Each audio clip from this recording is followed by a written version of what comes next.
Guys, how we doing? Hot day today, man. I think today's temperatures looking like they're gonna hit 30.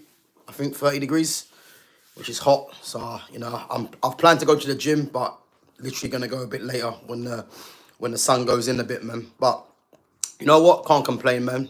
Too many times myself and obviously many others probably complain when it's raining, but when it's hot like this, I think we have to kind of just be satisfied, even though it is, uncomfortable. Big up to Reluctant Gamer. Big up, bro. Guys, make sure when you come in there, make sure you smash that like button, help the channel to grow. And again, if you're new, make sure you subscribe to my channel at GavGoesIn as well. So yeah, big up yourselves, guys, each and every time. As I said, keep your questions coming in. And obviously, once I've discussed what I'm going to talk about, I will get back to your questions each and every time. As I said, you guys, with your great questions, helps the channel to go, to run smoothly. And as I said, any questions you've got based on football, it can be questions about myself, just let me know and put it in the chat, and big up yourselves and keep supporting the channel. So obviously you guys can see in the thumbnail, Jamie BYNOE Gittens signed for Chelsea. Obviously he hasn't put pen to paper yet, but more than likely he's signing, and rumoured to be a 7-year deal as well. Big up to Daniela Iacona as well for coming on.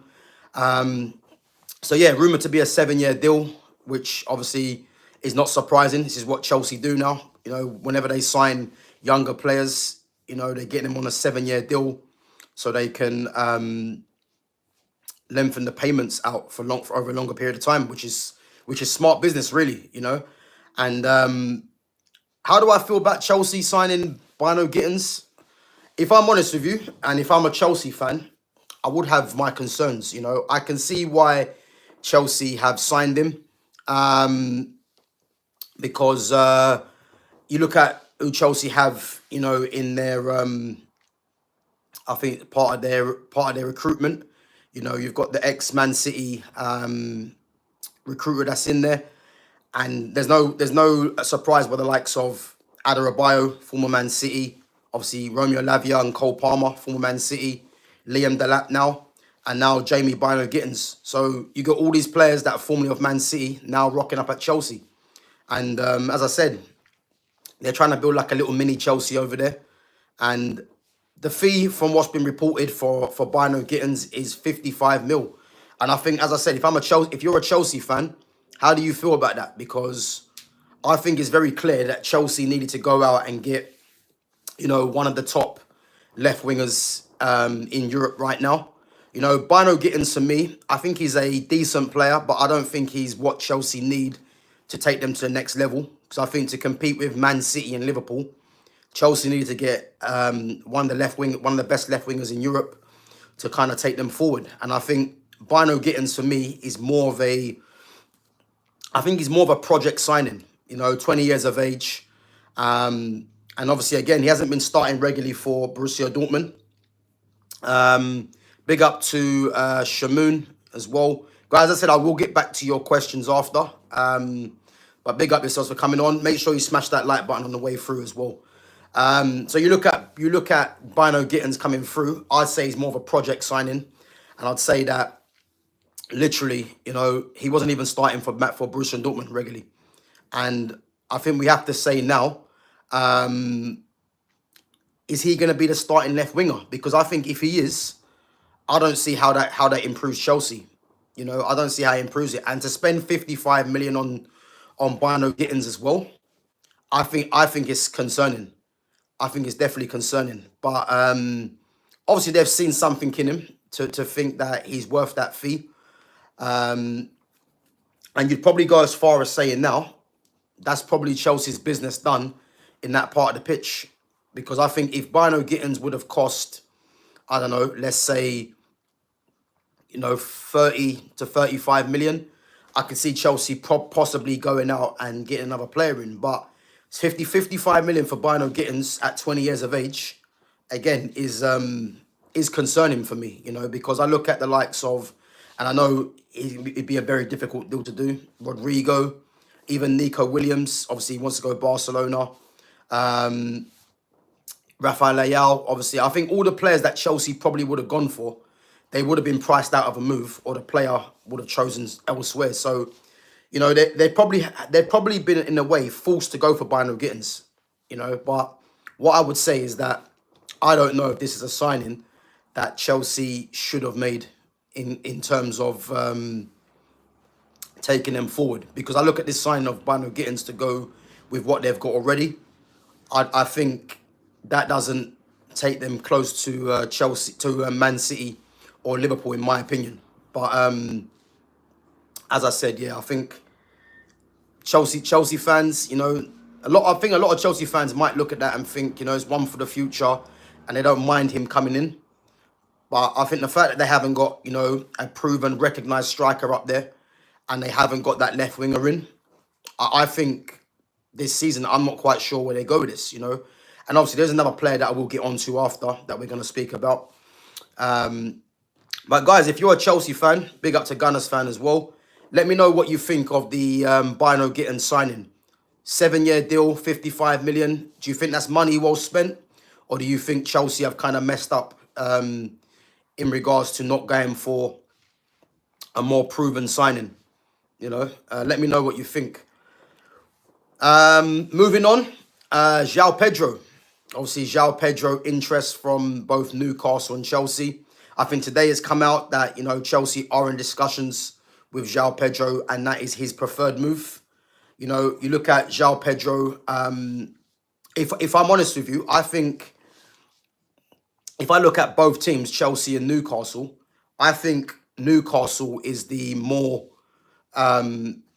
attractive proposition for JOAO Pedro, because I look at JOAO Pedro can play as a 10, can play as a 9 as well.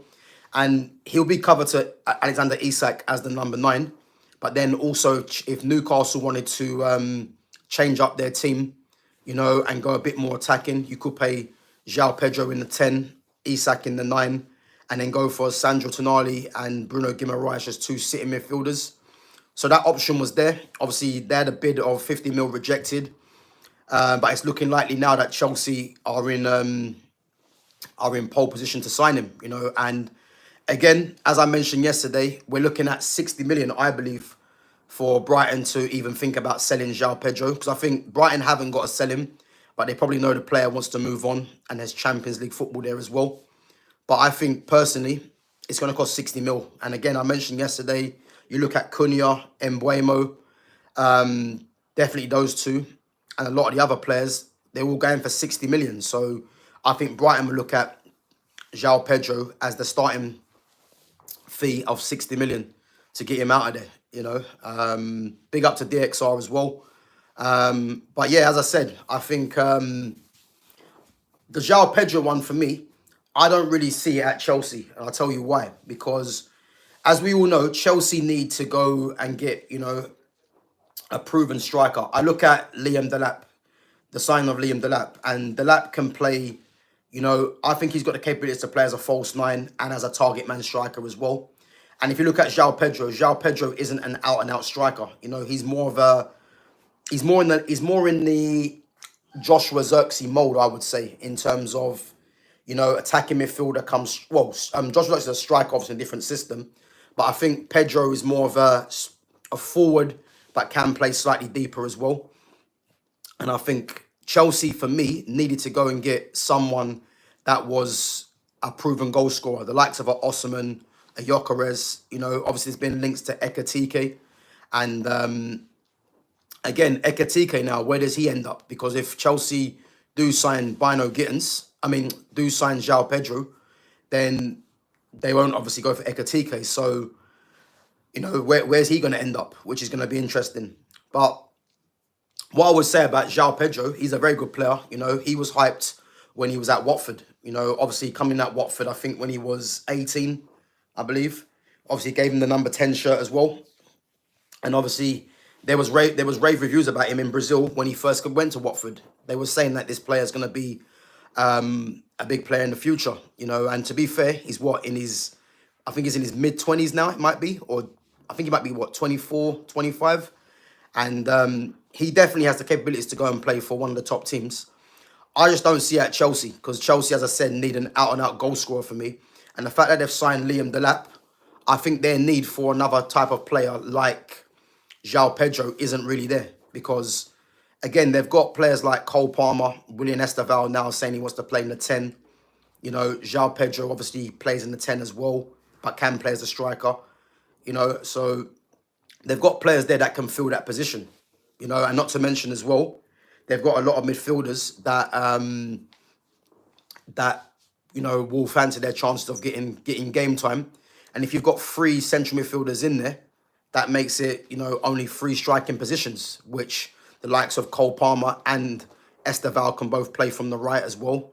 Then you've got Pedro Neto, Madueke still there. BYNOE Gittens is coming in now on the left-hand side. You know, Nicholas Jackson's still there, Nkunku. But you think Nkunku probably will move on. And then you got Liam Delap and then JOAO Pedro. So I think the fact that Chelsea are going for Pedro, they obviously rate him highly, but I believe that they should be going for probably... I think they're the one team, along with Arsenal, that need an out-and-out proven goal scorer to go with what the team that they have already. So I'm a bit surprised they're going for JOAO Pedro, you know, although he's a very good player. But I do think as well, I'll be very surprised to see if there isn't other teams that come in for him. Because you look at Liverpool, you know, Liverpool are definitely interested in a striker. You know, there's been links to the likes of Gyökeres, Ekitike. Obviously, their number 1 target, as we know, is Alexander Isak. But I think JOAO Pedro would be a very good signing for Liverpool. And again, Liverpool have been linked to JOAO Pedro before. And you look at the job that Bobby Firmino done with the likes of Salah and Mane either side, JOAO Pedro can do a very similar job, you know, in terms of dropping into the midfield, linking the attack, and he's a goal threat as well. You know, he will get his fair share of goals, as well as being able to facilitate the front line with the likes of Salah on one side, and then you've got the likes of Gakpo and Luis Diaz if he does stay on the other as well. And then you've got Florian Wirtz who can play from the left, and but most importantly is a 10. So I think the JOAO Pedro signing would be good. Maybe Liverpool might look at it as, because they've got Florian Wirtz, they might be looking at Florian Wirtz as someone that can play multiple positions in terms of the attacking areas, you know, as a false 9, as a 10, and from the left, which is why they're probably not firming up their interest in JOAO Pedro. But I think it'd be a perfect signing for Liverpool for what they're used to and for what they've had before as well. So, but yeah, obviously that link's obviously gone quiet, you know. But yeah, JOAO Pedro, man, I think it would cost 60 mil for sure, and I think that's probably fair in the market right now. You know, as I said yesterday, you're hearing like Anthony Elanga's going for 45 mil bid rejected, and I guarantee you now, Elanga, the next fee, if Newcastle do come in for him. By the way, if I'm Newcastle, I'm just dropping the interest, because there's no way they should be paying anything more than 45 for Elanga. But I reckon Nottingham Forest, if they were to sell him, they'll want close to that 60 million mark, you know. So, and again, I think in terms of what the value for Elanga is to Nottingham Forest, they're probably well within their rights to ask for that, you know. So even though there's no way Elanga's a 60 million pound player, but I think they'll be looking at what other players are going for and think that that's the price that they would want for Elanga, you know. But Chelsea looking like they're in the driving seat. I mean, I look at the likes of other teams that could come in for him. As I said, Liverpool, Man United, no, because as I said, you've got a similar play. You got similar players like Xerxes and Cunha that are similar to Pedro, so that's a no-go. Big up to Vedat. Big up for coming on, Vedat. Then you look at Newcastle, we've spoken about. Chelsea, obviously, we've spoken about. Aston Villa. I mean, I know Aston Villa got Morgan Rogers in there, you know, but I think Aston Villa will be a good shout for him, because if you wanted to rest Morgan Rogers or play Morgan Rogers in one of the wide areas and have a JOAO Pedro as well, I think that'll work well. So I think you look at Aston Villa now as well. I think Aston Villa need to get a top-class left winger, possibly a right winger as well, because I think Leon Bailey might be moving on. I think Villa need reinforcements in that area of the pitch, you know. But I think if you was to get in a JOAO Pedro who can play as a 9 as well and a 10, that will give them more options, because you got, as I said, Morgan Rogers who can play from the left, from the right if need be, which adds the quality as well from JOAO Pedro. And then JOAO Pedro can play in the 10. So you're getting more quality into the team. So I'm surprised Aston Villa haven't really been interested in him that much. I mean, they lost Asensio as well from loan. So, yeah, I think there's teams out there that JOAO Pedro can definitely fit into, you know, and hold his own as a starter, you know, definitely. So, yeah, I'd say Newcastle, Chelsea, Aston Villa, Liverpool. I think, obviously, Chelsea and Newcastle, as we know. But I'm surprised Liverpool and Villa haven't at least made inquiries, because I think he'd fit into their team for what they've got, you know. But yeah, who knows, man? But I definitely think 60 million would be the bid to get him out of there, out of Brighton. And as I said, if Chelsea do get JOAO Pedro, you know, that would be what, 3 signings: JOAO Pedro, BYNOE Gittens, and Liam Delap. And again, 3 for me as a total 3. I'd say, you know, they're 3 very good signings, but it's not the window that I thought Chelsea would do. Because I thought with Chelsea, with what they've got already, they would have definitely, in my opinion, they're one of the teams that should have gone in and got, you know, I'll possibly say ready-made signings.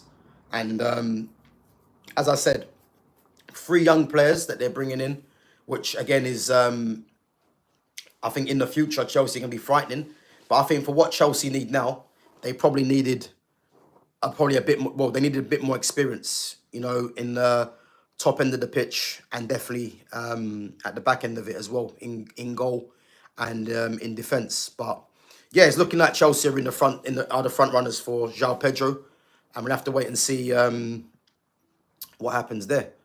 So, but yeah, guys, big up yourselves for your questions. I'm gonna go through them now. As I said, if you just come in there, smash that like button, guys. Help the channel to grow. And again, make sure you subscribe to my channel if you haven't done so already. I think I'm three short, guys, of 1,200. So yeah, as I said, make sure you subscribe to my channel, guys, if you're enjoying the content. And again, make sure you check out my other content as well. So Gamer says, do you take CMOS? No, I don't. I've heard of CMOS, but no, I don't take that, man. Just pure water, as you can see, you know. And the only thing I take every now and again is pre-workout, you know, to get me in the mood to train, as like an energy boost. That's the only thing I take, and obviously getting your normal protein in afterwards as well. But big up. So Shamoon says Chelsea needs Baleba.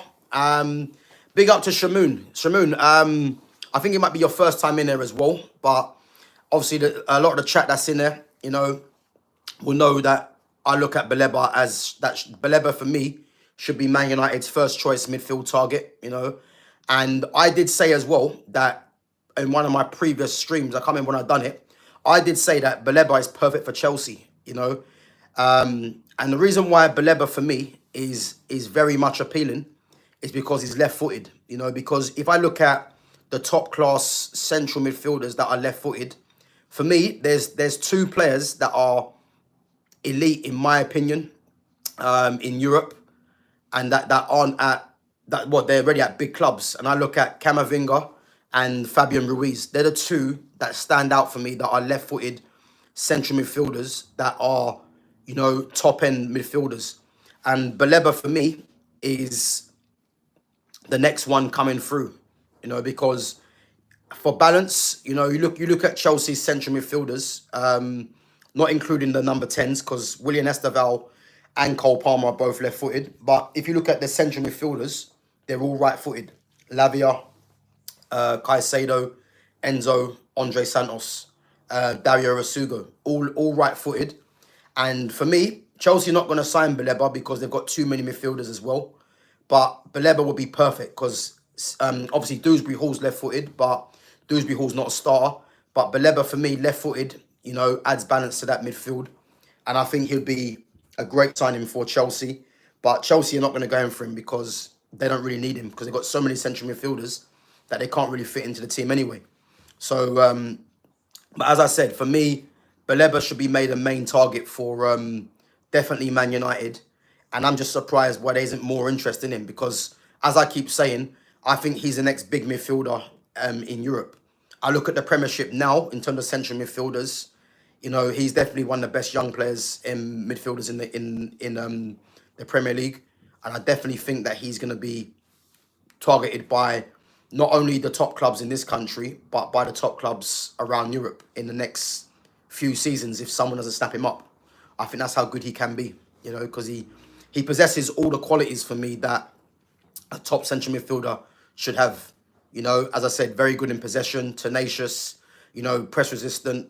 You know, he's strong, he's got pace, he can drive with the ball, he's got a good pass, you know, so I think he's an essential signing for any top club really in the future. But I just hope Man United, you know, are looking at Baleba. You know, I think the fee will be high, but he's going to be a very good investment in my opinion. So I just hope United are looking at this and yeah, and they decide to put a bid in. That's what I'm hoping, but who knows? Big up to Gamer. Gamer says England 21's won the final. Yeah, I watched that yesterday, actually. To be fair, it was a very good game. You know, I think if we look at the game, obviously England going 2-0 up through Harvey Elliott and through Amari Hutchinson as well. And Harvey Elliott, you know, adding to his to the excitement of his stock. I think Harvey Elliott got player of the tournament as well. I think he might have been second top goal scorer behind Nick Walter for Germany. And obviously Walter in talks with Bayern Munich. But yeah, England, to be fair, I watched both the semi-final and the final. And against Holland, you know, it was a very, very good game as well. I think England, well, I think Harvey Elliott was the defining factor in that semi-final. You know, 2 great goals. And I think, yeah, I think both games were tight against Holland as well. The Germany one, again, they went 2-0 up. Germany managed to get it back to 2-2. And again, Germany hit the bar with literally the last kick before they went into extra time. And I think you look at that and you think it was England's destiny to win that, because, you know, Germany were definitely the more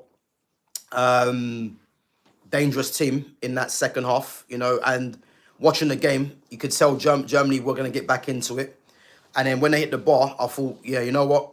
I think England are going to win this, because Germany have been pressuring them. And then to hit the bar, you know, I think it was destiny that England were going to win that. And then again, Jonathan Rowe coming off the bench, I think from Norwich, I believe, and getting the winner, obviously with the header.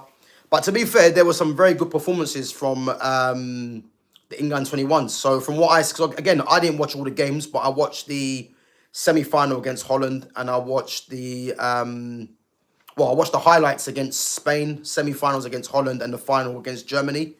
And the players that stood out for me was Livramento, as to be expected. You know, Livramento's obviously a senior international anyway, obviously a regular right back for Newcastle. I thought he played very well. The defence, I thought, were decent, Kwanzaa and Cresswell. But the standout ones for me were Livramento. I thought Elliot Anderson for Nottingham Forest, you know, again, formerly of Newcastle. And again, Gamer, you'll know about Elliot Anderson. I thought Elliot Anderson, from what I see, was one of the best central midfielders in the tournament. I think he was tenacious, you know, very good on the ball. You know, he was, what I liked about Elliot Anderson is that it's like it seemed like he was playing the part with his friends, you know. He was very tenacious, you know, and he was very, like, confident on the ball, which, again, I didn't really realise he had that about his game, you know. And the fact that he's gone to Nottingham Forest, you know, and has been one of the standout players in midfield this season, you could see why. Because for England 21s, he was one of their key players. And obviously he went off after extra time, but he definitely was a standout for them. So I thought he played very well from what I see. Obviously, Harvey Elliott as well. Again, player of the tournament. I think he won. What's his name? The captain, James McAtee. I think McAtee wasn't as good as Harvey Elliott, but what I like about McAtee is that you can see McAtee's got a lot of quality, and when you're left-footed as well, you just have that kind of class about you. And I can see that from McAtee, whether he gets into the senior squad on a regular basis. Again, the competition's high, remains to be seen. But again, I think with McAtee, I would say, and it's not because and it's not because I don't think he's good enough to play for Man City. I think the quality of Man City and the amount of players they have in attacking positions, I think McAtee probably should move on and try and get regular football. Because by the time he knows it, he's going to be mid-20s and just sit on the bench for Man City. Because it isn't because he isn't good enough, but Man City have a lot of quality and a lot of players that they've invested money into that are going to play. And someone like him, for me, needs to be playing regular football because I think he's got a lot of quality. But whether he wants to stay there and be part of the squad but not play as many minutes, again, is a question for him. But I definitely do believe that he's someone that should be getting regular game time. But I thought he had glimpses of quality. There was one bit in the final where the ball got played to him and a good bit of body shimmying from his good bit of movement, a little body shimmy, and then he ran with the ball to the box and then put it just wide. That was a great bit of quality that he showed there. But I think, yeah, Harvey Elliott, Anderson. I think in terms of those two players and Livramento, I think they were probably more the standout ones. I think the likes of Alex Scott from Bournemouth, I thought he was good. Hutchinson was a threat. Even the subs that come on, Jonathan Rowe obviously got the winner in the final. And I think it was, what's that winger's name? Norton Cuffy. I think Brooke Norton Cuffy. Like, he was a problem when he came on. So, yeah, I think all their players contributed. I think Stansfield, the striker, worked tirelessly, but I think England were probably a little bit fortunate to win it in the end. Because I said, Germany hit the bar last kick of the game. But again, I think to win any tournaments, you're going to have to ride your luck. And again, they've retained their trophy. So back-to-back European Championships. Let's see what the senior team can do. Because that's no mean feat, man. Under 21s winning back-to-back European Championships, I look at a lot of those players, and who do I realistically see being part of the senior squad? I think Livramento, as we know, has got a cap. I think Livramento definitely can be part of the senior squad. I look at the right-backs that England have now. Carl Walker's coming to the end. Trippier's retired. Trent, you look at Reece James and Trent, and I think Livramento can be competing with Reece James for me.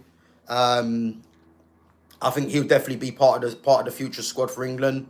I think Elliot Anderson, to be fair, has put himself in the conversation. That midfield, as we know, is stacked.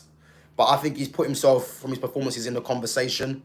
The same with Harvey Elliott. I think we look at the right wingers that England have. You got Bukayo Saka, Cole Palmer, Phil Foden, even Jared Bowen as well. You got all those players that are vying for that side. Tyler Dibbling in the future as well. So I think Harvey Elliott will have a hard time getting himself into that lineup, even if he plays as a 10 as well with the competition. Hutchinson, again, you look at Rashford, Gordon, even Sancho doesn't even get game time in there. Who else? BYNOE Gittens, you think of coming through as well. Eze, yeah. So I think the competition for Hutchinson will be tough. I don't see any of the strikers really getting regular game time. So I'm and the same with Scott and the defenders. So I'm more or less looking at who played left back. It was the guy from Brighton, forgot his name. Hinshelwood, that's the one. But again, I like left-footed left backs. But I think realistically, from what I saw,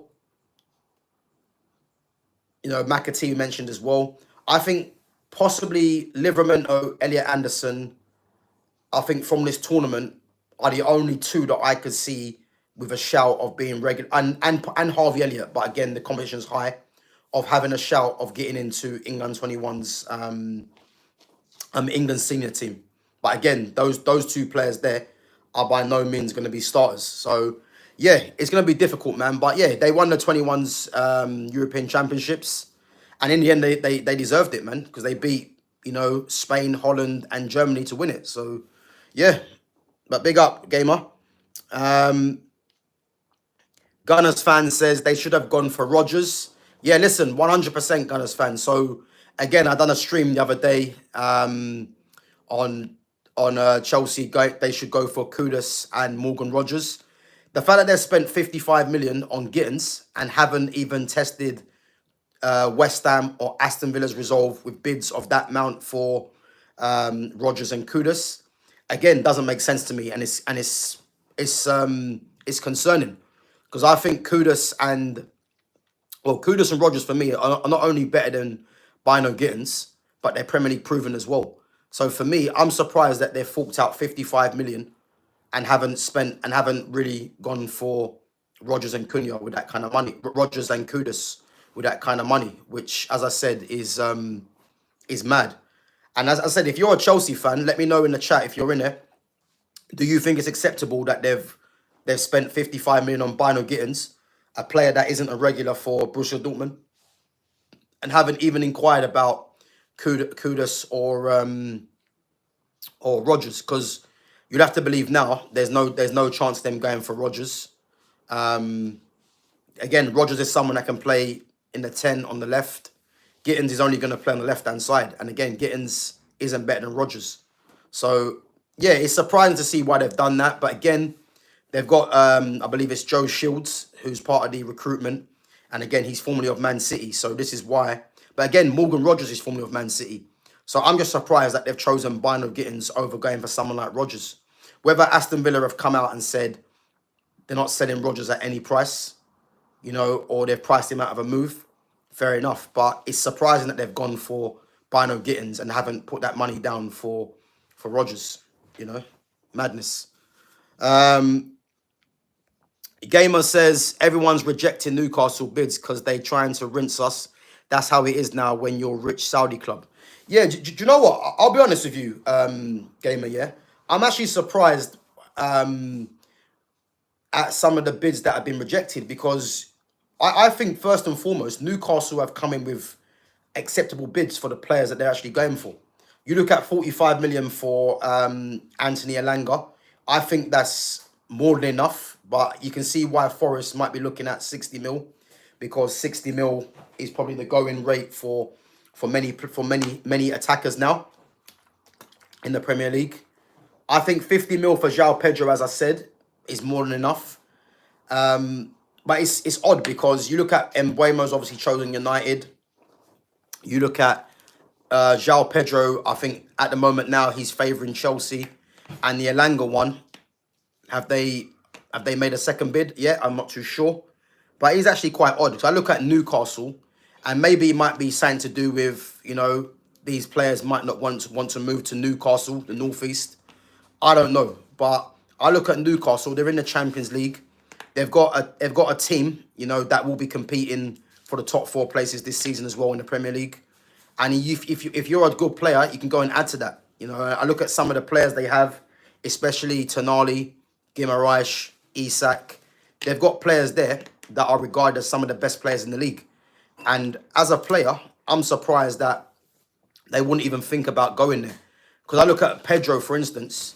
You know, Pedro might think of it as, you know, he wants to go and start.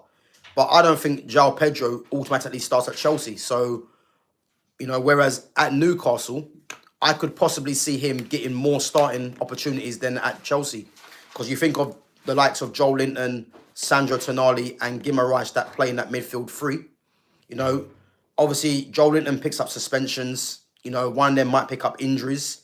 And then Joel Linton, then JOAO Pedro, again, being Brazilian, the same as Joel Linton, you know, as well, and Bruno Guimaraes. So that kind of connection will be there.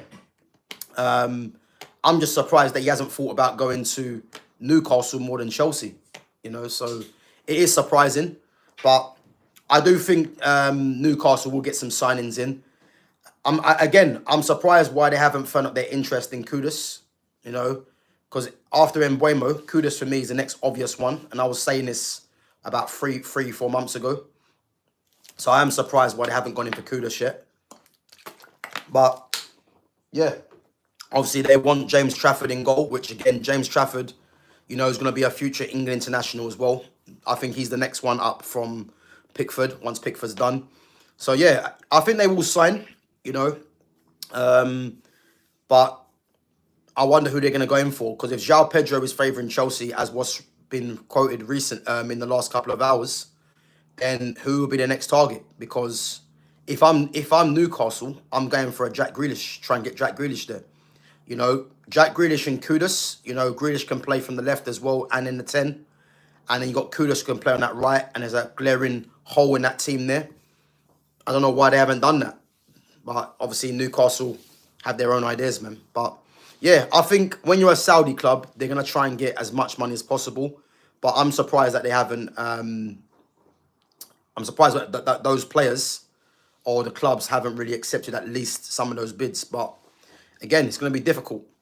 DXR says, what you saying though? Chelsea got BYNOE because Sancho's leaving, right? Yeah, big up DXR, man. Sancho's already left, bro. So Chelsea triggered the 5 million to send him back to United. And again, I think Jadon Sancho, and you've heard it here first, guys. I see Jadon Sancho getting reintegrated back into this Man United squad, and I hope he does. You know, I'm not with a lot of these fans that think Sancho should go because he disrespected the club, etc. Listen, football fans, as we know, are very fickle. So, for me, Man United need players of quality, and Jadon Sancho, in terms of the player that he is very high on quality. So, if I'm Man United, if I'm Ineos, you know, Sir Jim Ratcliffe, Jason Wilcox, I'm just reintegrating him back into the squad, because players of that quality, they're not bad players, you know what I mean? So if Jadon Sancho, you know, has a willingness that he wants to give Man United another chance, you know, then players of that quality, and again, I don't believe Sancho's had the right opportunities at Man United, just bring him back, because there's a place for Jadon Sancho in this squad, definitely. And if you've got Sancho and Cunha battling for that left 10, listen, I'm not complaining, you know. So, and again, Sancho can play as a right 10 as well. So there's a space for him in this team, you know. Obviously, Mbeumo and Cunha, who's already come in. If Mbeumo comes in, again, Mbeumo and Cunha, you're probably looking at being the first choice, and rightly so. But having a Jadon Sancho that can play both sides, and a quality player, just bring him back, man. You know, get rid of Garnacho, get rid of Højlund, get rid of Rashford, bring Sancho back. It's a no-brainer for me, you know. And then you got Kobe as well, who can play left 10, right 10, and in midfield. Yeah, it's a no-brainer for me. And I'm hoping that it happens, you know. And again, I can see Sancho being reintegrated back into this team, and rightly so. But yeah, listen, the fact that Chelsea have got BYNOE Gittens in, and they let Sancho go back, again, is mad. But the only thing that I can think of why they've done that is, well, it's two things. One, because of the wage, and two, because the way that Chelsea want to play under Maresca, BYNOE Gittens offers more pace than what Sancho does, and is more direct, you know. So that's the only reason I can think of. But to think that Chelsea has spent 55 million on BYNOE Gittens, and they've activated the 5 million release to send Sancho back, and haven't gone for a Morgan Rogers or a Kudus, again, doesn't make sense to me. But that's Chelsea's problem, you know what I mean? But I just hope that Man United reintegrate him back into the squad, because he's a quality player for me, man, and I'm not gonna hear anything other than he's not. So Gunners fan says, like Ivan Toney. Yeah, listen, when Ivan Toney was rumored to be leaving Brentford, he was the ideal striker to bring in at Man United. Why Man United never explored that? You know, there was other things that I heard why United didn't want to go in for him. Again, it's crazy, but yeah, he's obviously in Saudi. Whether Tony makes a move back to Europe, I don't know, but very good player, you know. So DXR says, don't know what to think about watching BYNOE Gittens. Listen, but BYNOE Gittens I think he's a good player, but he's not what Chelsea need, in my opinion. As I said, Chelsea needed to go out and spend the money on proven, one of the more proven left wingers in Europe. You know, again, this guy's not starting regularly for Dortmund, so it's a bit surprising why they've gone for him. They might think that they can get the best out of him. And again, you got Joe Shields, who's formerly of Man City, who would have, you know, had him in their ranks at City in the youth team. But for me, I'm just surprised they've gone for him and spent that amount of money. But again, that's down to what Chelsea feel that they wanted to do. You know, I don't get it. DXR says, oh, message to Gunners fan, are Arsenal going to sign anyone or not? Yeah, Arsenal will sign someone, but whether they sign someone that is going to take them to the next level is what the issue is going to be. But Gamer reckons that Arsenal should get Ekatike. I don't see Arsenal signing Ekatike. And again, should Arsenal get Ekatike? He's a good player, Ekatike, but he's not what Arsenal need. As I said, I'm not an Arsenal fan, but it's very obvious to see what Arsenal need. Arsenal need to go and get someone that first and foremost will put the ball in the back of the net. Because the rest of their team, you would say, is possibly more set to just having a striker that gets the ball in the back of the net.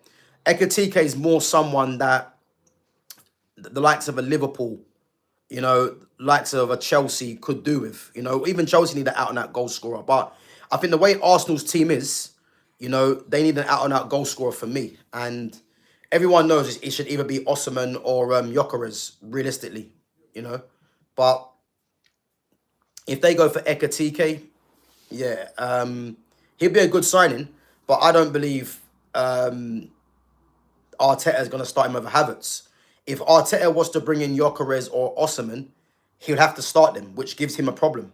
So this is why I think they're signing Sesko, because Sesko necessarily he doesn't feel he's got to start Sesko ahead of Havertz or Jesus in a sense. But with Osimhen or Gyökeres, there's no such thing as bench or playing them out of position. You have to start them because, you know, they've proven that they get goals, you know. So Gunners fan says Ekatike and Boniface are clear of Sesko. Yeah, listen, I agree. As I said, I mentioned Boniface the other day. So when I done the three Victors, I done Victor Osimhen, Victor Gyökeres, and Victor Boniface. I'm surprised there hasn't been more interest in Boniface, you know, of Bayer Leverkusen. But because I think Boniface will cost less than both Gyökeres and Osimhen. He's younger than them as well.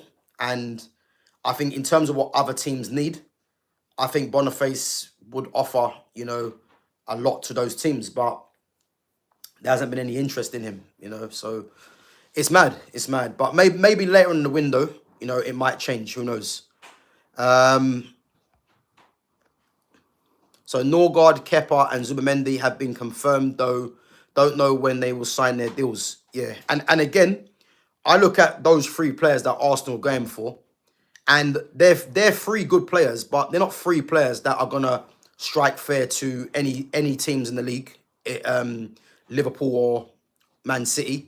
And again, they're not gonna strike fair into any teams in the Champions League. This is the problem. You know, I think they're gonna be good players for Arsenal in terms of the squad. I look at Zubamendi, you know, Thomas Partey is going, which is a massive miss. Zubamendi comes in to replace Partey, but he's replacing Partey in a different way because Zubamendi is more of a ball player, whereas Partey can play, but offered the physicality as well, which Zubamendi doesn't have. So I think you're losing Partey's physicality, but gaining probably a more better football player in Zubamendi. But does that take Arsenal over the line? It doesn't for me. Kepa's going to be back up to David Raya. And Christian Norgard, I think is a good signing for Arsenal in terms of, you know, adding the midfielder to their squad. But does Norgard come in and start ahead of Zubamendi, Rice, and Odegaard? It's not going to be a definite. Whereas Arsenal need players that come in and start regardless of whoever's there. And this is what I'm trying to say to you. The players they're linked to are players that are you're umming and ahhing about them starting. Whereas they're in a phase right now, Arsenal, that they should be bringing in players that there's no question that these players start. And this is why I think Arsenal, for me, are not going to improve on what they've got. So, but yeah, who knows, man? Who knows? So DXR says, yeah, Arteta is trash, but he don't like big personalities. He gets rid of them. Yeah, listen, we all know that. You know, look at Aubameyang, look at Ozil. You know, they're prime examples. But this is the problem with Arsenal. You know, if they don't like big personalities, then they're not really going to get over the line, because no matter what people say, the big personalities are the ones that win you games. And this is why I like the signing of Matthias Cunha. You can tell Cunha is a massive personality for Man United, and he's going to be someone that, regardless of how the game's going, he'll just trust in his ability to take the game by the scruff of the neck and win games for United. So this is why the likes of Arteta wouldn't go and sign, you know, someone like a Cunha, because Cunha's not gonna, in a sense, play by the rule book for Arsenal. You know, so Arteta needs players that he can kind of control. And again, as long as you've got players that you can kind of control, you're not really going to excel to the next level, in my opinion. Because you look at all the top teams in the world, they've all got players that are massive personalities. You look at City. City have got, you know, the likes of Rodri, the likes of Erling Haaland, you know, even a Grealish. You know, they've got players there, Bernardo Silva. You know, they've got players there. Ryan Cherky now, Reinders, Ait Nouri. These guys are big personalities, and these guys will take them over the line. You look at Liverpool, Van Dijk, Salah, Florian Wirtz now. Who else is there? Luis Diaz. These guys are personalities, you know. And they're Alexis McAllister, Gravenberch. They're going to take Liverpool over the line.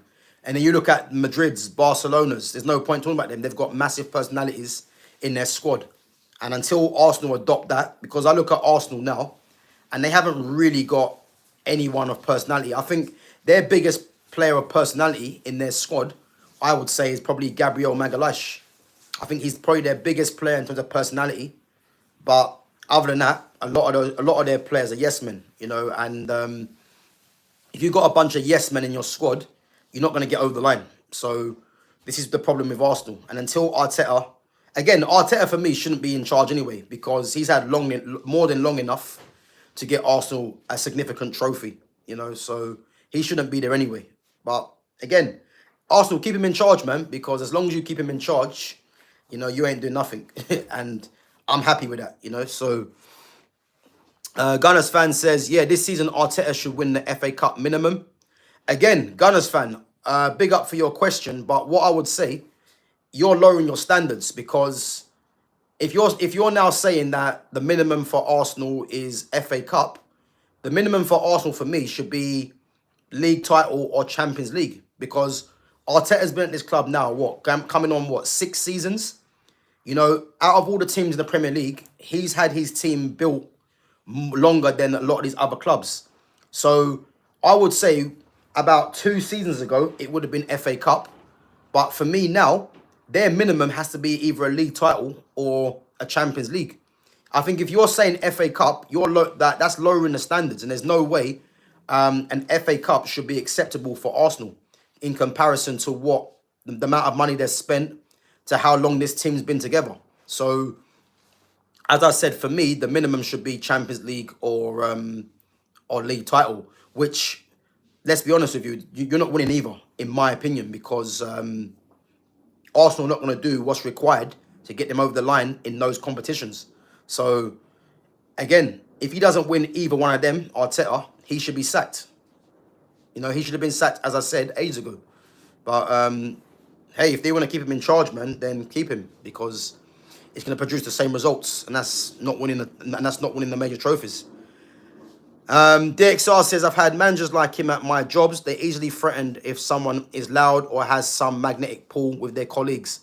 Yeah, DXR, bro, big up, man. Listen, I think we can all say in our workplaces, man, we've had managers like that. managers that like to control everything.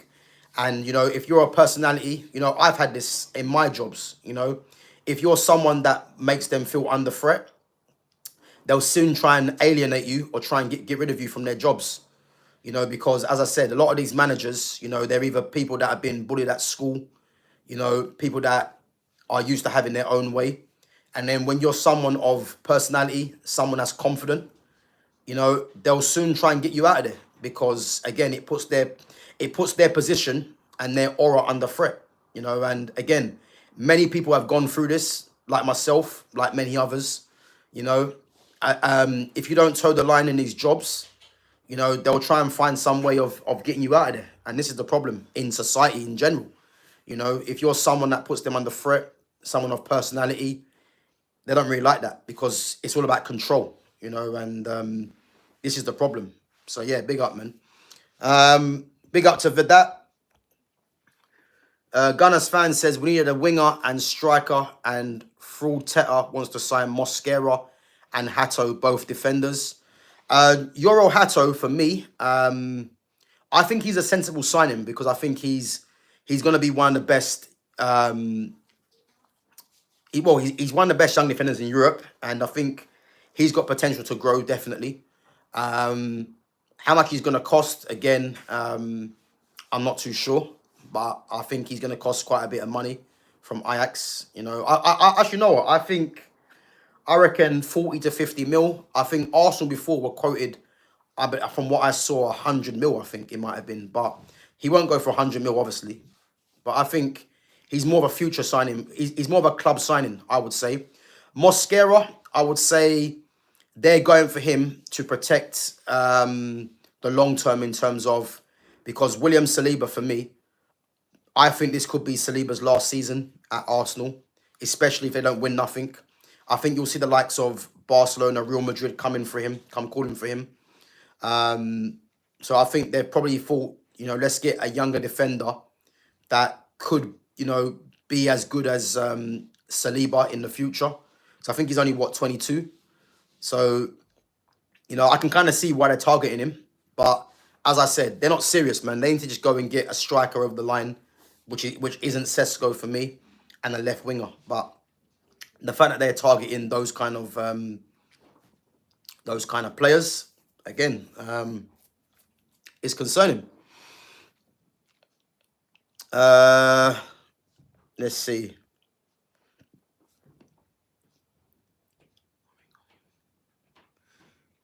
So Ghana's fan says Eze looks more realistic for us as compared to Rodrigo and Leao. Yeah, I mean Leao's not going anywhere because I don't know if you guys have seen the news or earlier in the window. AC Milan put 109 million price tag on him, so which basically they're saying he's not going anywhere because there's no one that's gonna pay that kind of money for Rafael Leao. And as I said, I think Leao will be appealing to a lot of teams in terms of the style of player he is. You know, I think Chelsea would have liked to have made him probably their first choice, but AC Milan have come out and said 109 million. And the fact that they've lost Reinders, they've replaced Reinders with Samuel Rishi, who's a good player. So he's gone there now. But they've lost Reinders. Teo Hernandez has gone to Al Hilal. And again, I'm surprised no one's been in for Teo Hernandez. Mike Maignan was rumoured to be leaving. So, again, they're not going to want to lose all those players. So this is why they put 109 million price tag on Leao. So, again, Leao's not moving anywhere. And Rodrigo, as we know, he's not going to go Arsenal anyway. And unless he comes out and says he wants to leave, which hasn't been done or is unlikely, then, again, they can't get those players. Eze for me, again, I done a stream yesterday on Eze. Eze for me is a player that I wanted Man United to sign. And even now, even though Cunha's there. But it's looking likely it might be Tottenham.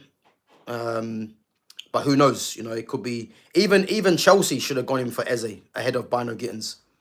So again, I'm surprised Chelsea have invested in BYNOE Gittens that heavily. That heavily. But again, that's up to them. So if Saudi Arabia can pay lots of money for Casemiro, then I can see United getting Baleba. So Yes, Casemiro's not leaving. It's been confirmed that he's not leaving, and again, he was never leaving anyway because he's got 1 year left on his contract. So Casemiro can go to Saudi anytime, and he'll be dumb to leave now, knowing that in a year's time, after this season, he can go for free and get the sign-on fee. So yeah, he's not leaving United, but again, Baleba's someone that for me, I need Man United to sign, man, because I think he's going to be transformative in that midfield. Big up to Barbara Joseph as well. Yeah, big up for coming on. Big up to Verified Halal Footballer. Says, I think as a Chelsea fan, we should sign Baleba, Gibbs White, or Eberechi Eze or Walton. Yeah, big up for your question, man, or your comment. So, again, Baleba we've already mentioned. They're not going to sign Baleba for me because they're stacked in midfield, even though Baleba will be a great signing and he's left-footed. Gibbs White, you're not going to sign him because you've got Cole Palmer, William Esteval that can play in a 10, and you're linked to JOAO Pedro. So that's not going to happen. Eze just mentioned. Yeah, I can see the Eze one, but you've signed BYNOE Gittens, so Eze's not going to go there. And Adam Walton, I think Adam Walton's a very good player, but the fact that Palace are in Europe, you know, in the Europa League, is it Europa League or in the conference? I think it might be Europa League. There's no way they're going to sell Walton for anything less than, I'd go as far as saying 80 to 100 million. You know, so he might be more of a next season signing. But again, there's going to be a few teams in for him because Man United should be in for him.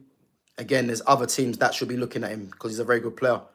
But I think him and Eze might be in slightly similar positions in the sense that Palace haven't got to sell. And if they do, knowing they're in Europe, they're going to want to sell for top money. So, Verified Halal says, do you think we should sell Jackson? I think Jackson's a very good squad player, you know, but I think the fact that the lap's there now, I think Jackson's place isn't guaranteed. JOAO Pedro, if you want as well. You've got two players that can play as strikers. Jackson can play from the left as well, but I think personally, Chelsea probably, you know, if they're not going to go and sign another wide player, they might have Jackson and BYNOE Gittens as the two left wing options, and knowing that Jackson can play through the middle as well. But I think if you can get like 40 mil for Jackson, 50 mil for Jackson, I think that would probably be good business if you can go and spend the money elsewhere, you know.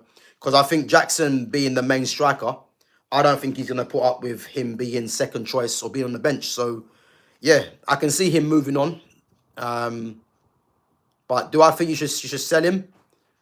I think personally, yeah.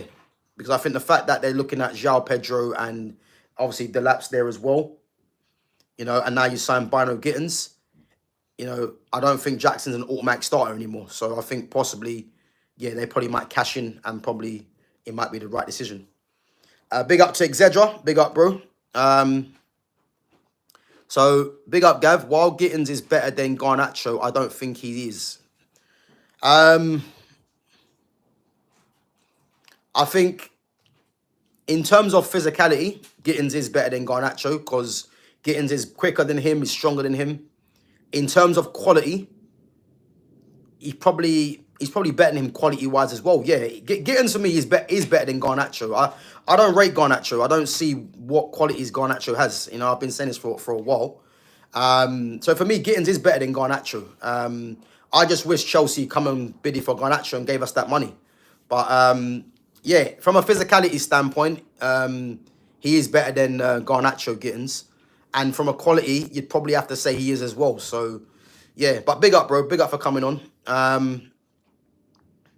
So, Verified Halal says, do you think Garnacho can fit in at Chelsea?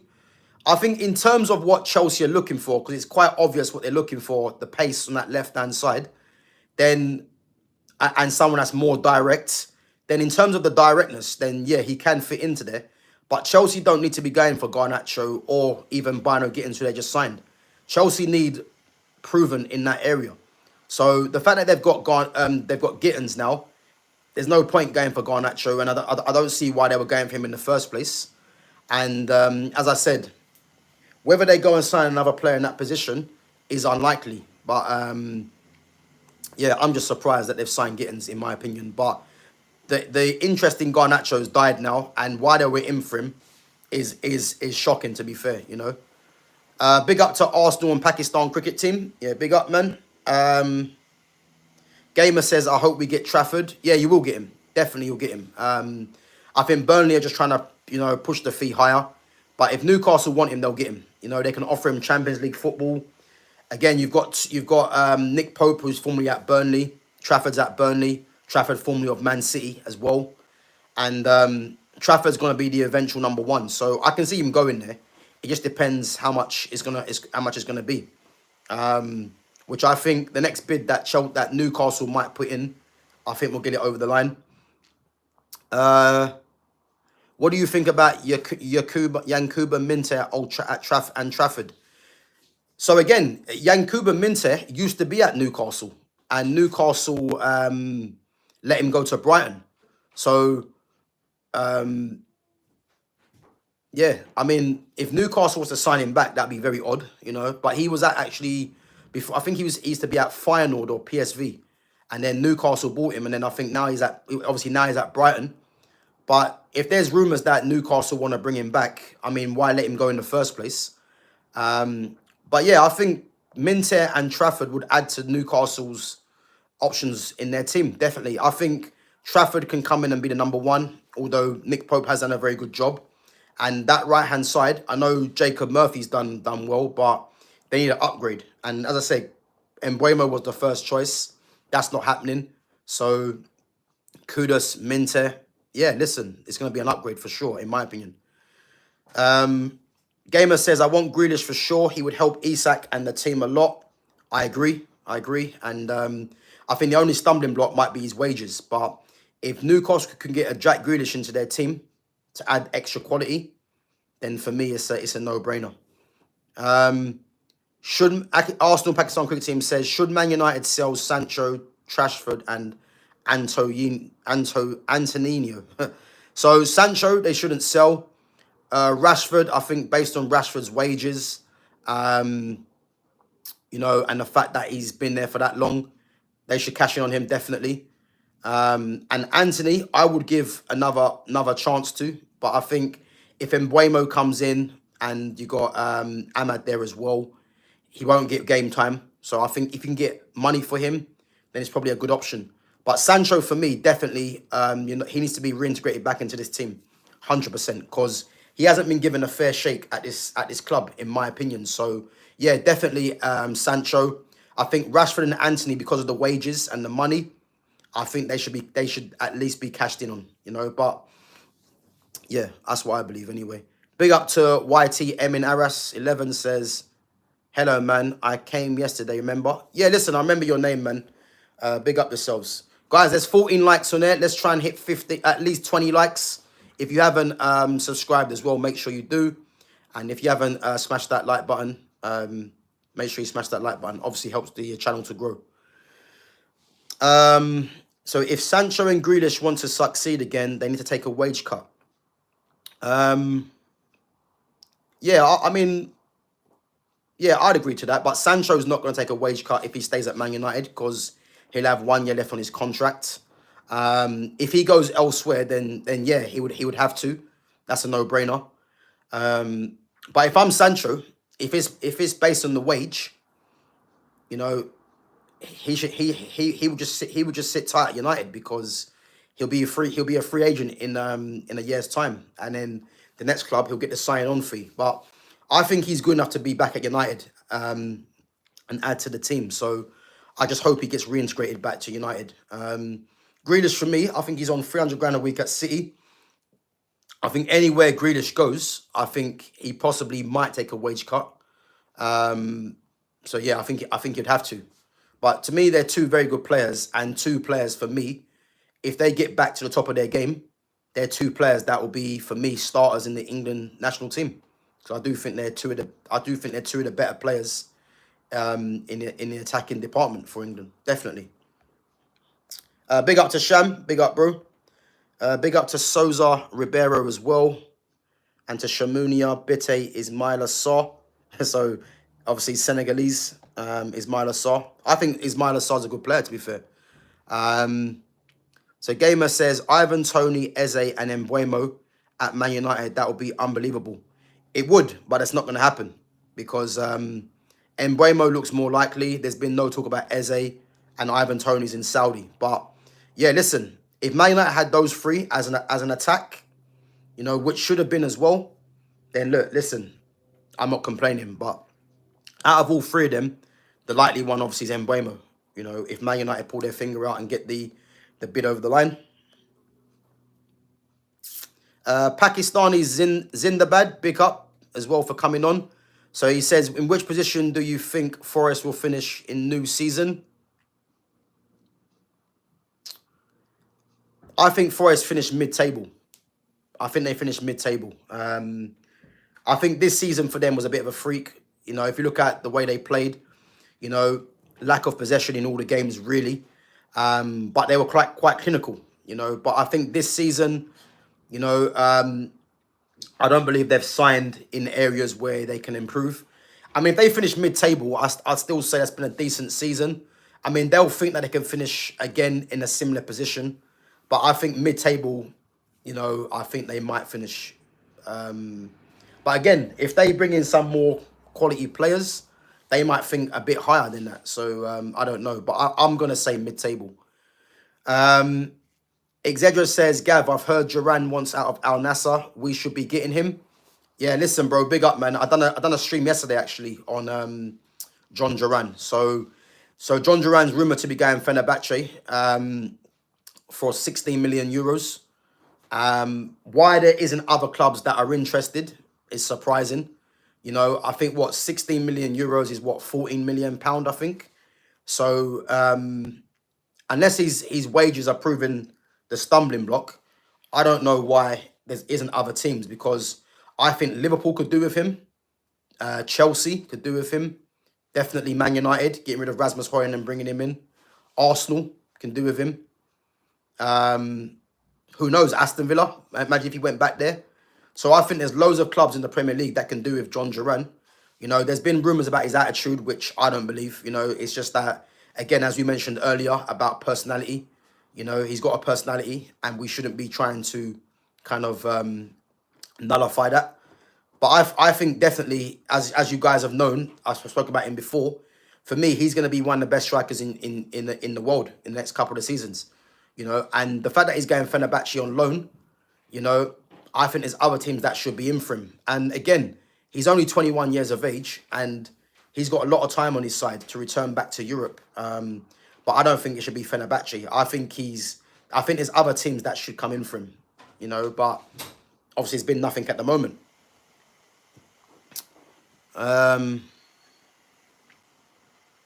Yeah, exactly. They want a 16 million loan fee, but obviously his wages, I think Al Nassr might pay the majority of his wages. So I think he's on about 330, 400 grand a week. But for me, definitely, I think there should be other teams inquiring. And why there isn't is surprising for me. So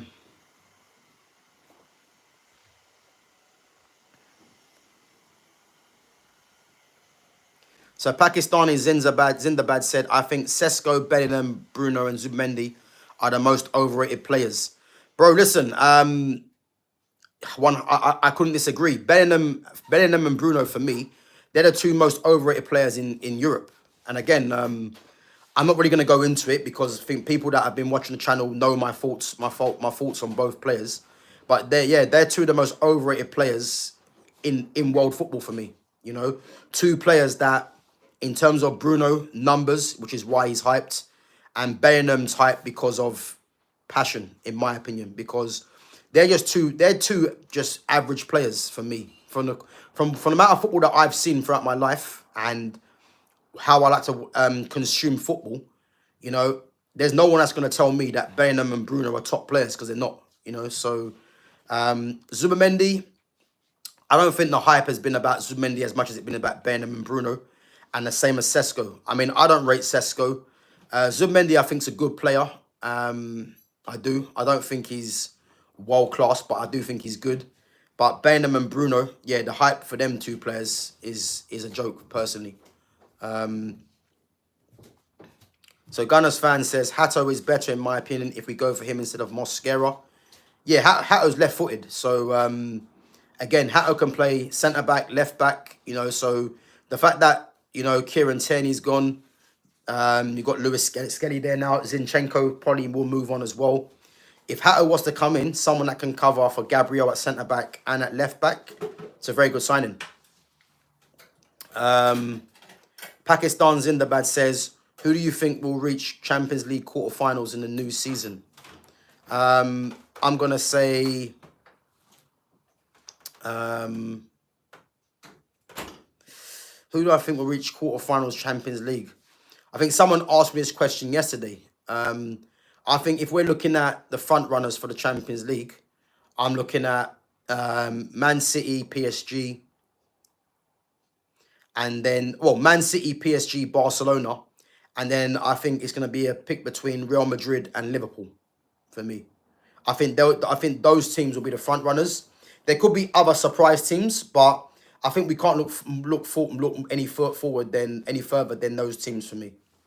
You know.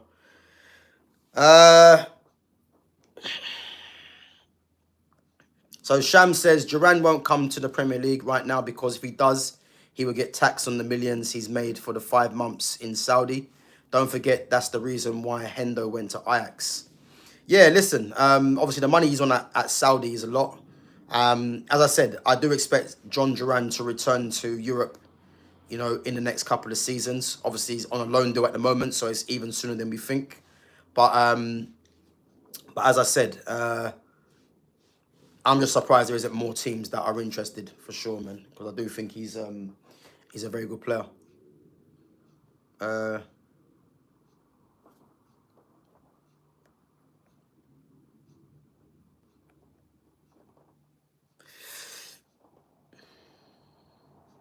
So Gunners fan says he's a leader at 19. Yeah, well, Yoro Hato is the youngest ever captain for Ajax in Europe. He was captain for them, I believe, at 17. So I think that was younger than De Ligt, if I remember right. Yeah, definitely. So Gunners fan says Gyökeres striker and Eze left wing. Yeah, listen, this is the kind of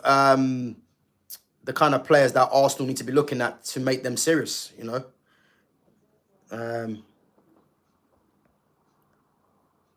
So PSG playing Inter Miami today at 5. Okay. Yeah, but those games are on the zone, I think. I mean, there was a few games on Channel 5, man. But if it's on the zone, yeah, unless I stream it, man, I can't really watch it. But so we're gonna see Messi against his former club, which will be good. I think PSG will have to be made the favourites, but when you've got Messi in your team, man, you can never count against them. Obviously, Messi and Suarez, obviously at the end of their careers, but still possess that quality. So, yeah, we'll have to wait and see.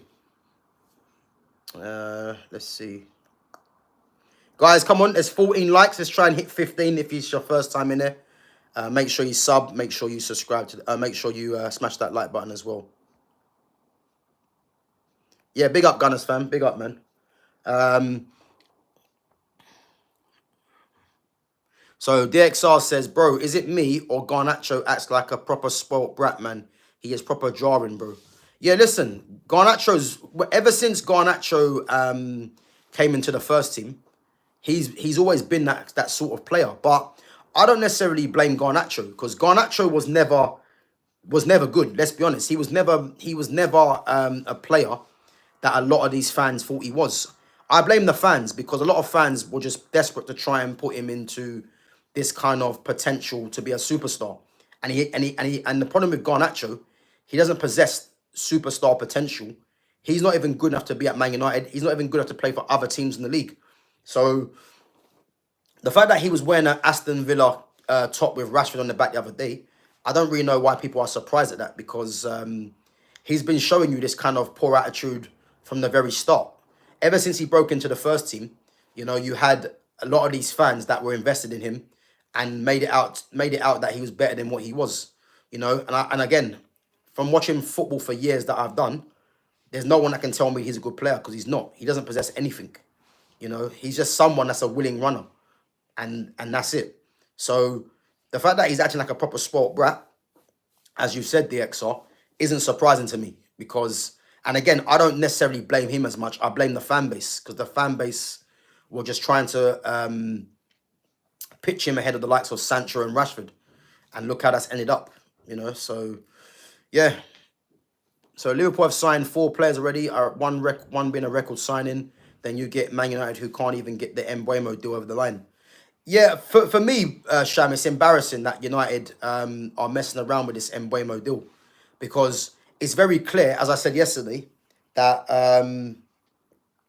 that Brentford wants 60 million. They don't want 50 plus 5 million add-ons or 10 million add-ons or 55. They want 60 million. 60 million sterling. That's what they want, you know. If Man United want to do it over installments, just pay over the release what they want, or over the fee, and then try and see if you can do it in installments, whether it comes to like 65 or something like that, but you're paying it over installments. Either that or just pay 60 million straight and then keep it moving. But all this 55 million plus 7.5 in add-ons or whatever they've been doing, Brentford have made it be clear that they want 60 mil, because again, Cunha went for 60.2, 62.5, obviously over installments. So that's the going rate, really. So the fact that United are just wasting time on this deal, again, is annoying. But they will get it over the line, I believe. But it's just mad how they're just wasting time. So so Gamer says, Sham, same Newcastle can't get one player also, and we in Champions League. Yeah, but I do believe Newcastle will get players over the line. I do believe Newcastle will sign players. Like, definitely they'll get some players in, man. But I think it must be a bit annoying for the fans to see that every player they're going in for is rejecting or getting bids rejected. So, but I think they'll get that over the line. Oh, so Inter PSG's on Channel 5. Okay. I'll make sure I watch that then. Big up, Sham. I'm gonna watch that. Yeah, if it's on Channel 5, man, I'll definitely watch that. Yeah, definitely. But guys, listen up. Big up yourselves for coming through each and every time. Big up to all the mods, you know.